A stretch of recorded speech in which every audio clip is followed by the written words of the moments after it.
एक ऐसी कौम जिनके लिए भूख सिर्फ एक लफ्ज था, जिनके शहर में तंगी का कोई तसव्वुर ही नहीं था, जहां सोना मिट्टी की तरह था और पानी रहमत की तरह बहता था।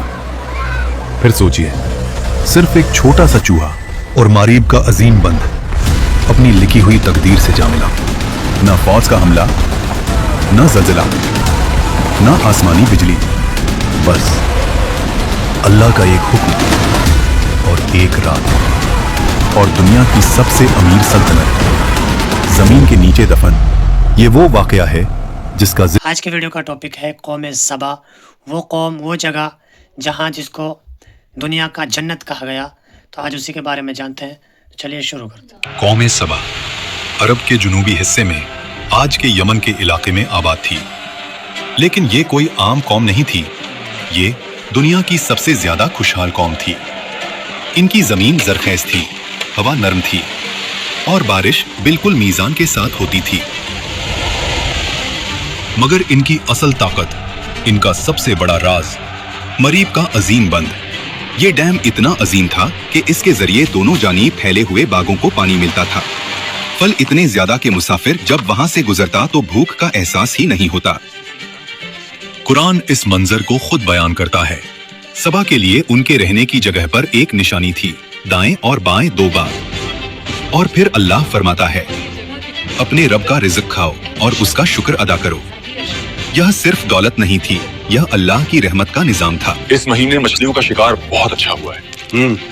हमारी तिजारत हर महीने बेहतर हो रही है। शहर साफ, निजाम मुनज़्ज़म, लोग अमन में। कुरान ने इस शहर को कहा पाक शहर और बख्शने वाला रब। ये थी जमीन पर जन्नत। इसी कौम की सबसे मशहूर हुक्मरान रानी बिल्कीस। तफसीर इब्ने कसीर के मुताबिक बिल्कीस एक समझदार, बाहिकमत और ताकतवर रानी थी। उसका तख्त अजीम था, उसका निजाम मजबूत और उसकी सल्तनत दूर दूर तक मशहूर। यहाँ तक कि उसका जिक्र अल्लाह के नबी हजरत सुलेमान अलैहिस्सलाम तक जा पहुंचा। हजरत सुलेमान अलैहिस्सलाम, वो नबी जिन्हें अल्लाह ने ऐसी ताकत दी जो किसी और को नहीं मिली। जिन्नात उनके हुक्म में, परिंदे उनकी जबान समझते और हवा उनके लिए चलती। उन्होंने बिल्कीस को खत भेजा। कुरान इस खत के अल्फाज बयान करता है, ये खत सुलेमान की तरफ से है और ये अल्लाह के नाम से शुरू होता है। और दावत दी, अल्लाह के आगे सजदे में झुक जाओ। बिल्कीस ने मशवरा किया, तोहफे भेजे, सोना, चांदी, जवाहरात। मगर सुलेमान अलैहिस्सलाम ने सब वापस कर दिया और फरमाया, जो अल्लाह ने मुझे अता किया है वो तुम्हारी दौलत से कहीं बेहतर है। यहाँ बिल्किस समझ गई कि ये कोई आम बादशाह नहीं, ये अल्लाह का नबी है। फिर वो खुद सुलेमान अलैहिस्सलाम के पास आई और जब शीशे के महल में दाखिल हुई तो पानी समझकर अपना लिबास उठाया। तब हकीकत खुली। उस वक्त बिल्किस ने कहा, परवरदिगार, मैं गलत थी, अब मैं अल्लाह पर ईमान लाती हूँ। और तफसीर इब्ने कसीर के मुताबिक बिल्किस के बाद कौम सबा ने भी इस्लाम कबूल कर लिया। ये था सबा का रूहानी और दुनियावी उरूज। मगर वक्त हमेशा एक जैसा नहीं रहता। बिल्किस का दौर खत्म हुआ, नस्लें बदली, हुक्मरान बदले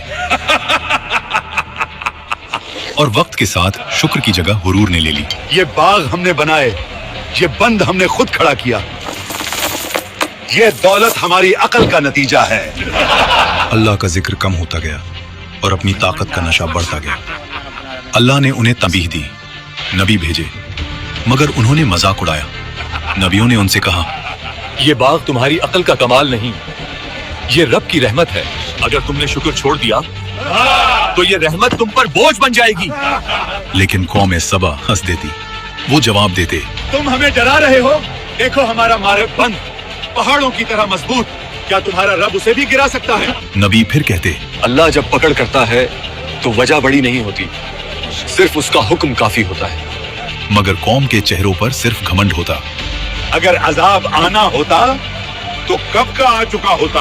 हमारी सल्तनत महफूज है, हमारा बंद लाजवाल है, हमें कोई तबाह नहीं कर सकता। साल गुजरते रहे। अल्लाह के नबी ने बार बार समझाया, रहमत कहर बनने से पहले सुधर जाओ। मगर उनके दिल पत्थर ही रहे। हमारी बराबरी करने चला है। हाँ, इसकी औकात ही क्या है? नबी पुकारते रहे, बंद से नहीं, अल्लाह से डरो। हमें अजाब से डराना बंद करो, हम अपनी ताकत और दौलत से उसे रोक देंगे। और यहीं से उनके जवाल का फैसला हो चुका था। कुरान यहाँ एक ऐसी बात बताता है जो अकल को हिलाकर रख देती है। अल्लाह फरमाता है, तो जब उन्होंने पीठ फेरी, हमने उन पर बंद तोड़ देने वाला सैलाब भेज दिया। रिवायतों के मुताबिक मरीब डैम की बुनियाद में चूहों ने सुराख करना शुरू किया। लोग देखते रहे, मगर घमंड में अंधे थे। ये बंद हमारी ताकत की निशानी है। ये चूहे इसका कुछ नहीं बिगाड़ सकते। फिर वो रात आई, लोग सो रहे थे, शहर खामोश था और मरीब डैम आखिरी सांस ले रहा था। पहले एक आवाज आई, फिर दूसरी, और अचानक बंद टूट गया। पानी जो कभी रहमत था अब कहर बन चुका था। लोग चीखने लगे।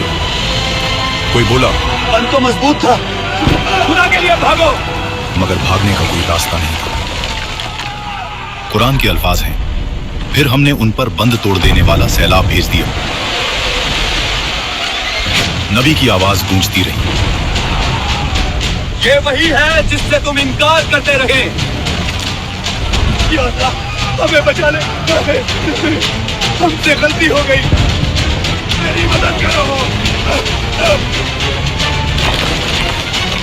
उठती लहरें शहर पर गिरती गईं, हर कोने को अपनी लपेट में ले रही थी।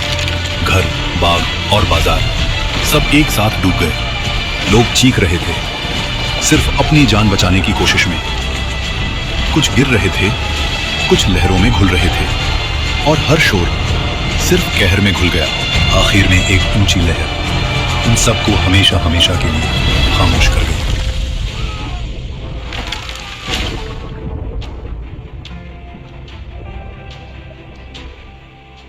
और फिर जो जमीन जन्नत थी वो वीराना बन गई। बाग मिट्टी बन गए, घर बह गए, शहर के शहर खत्म हो गए, नस्लें खत्म हो गई, सिर्फ वाकया रह गया।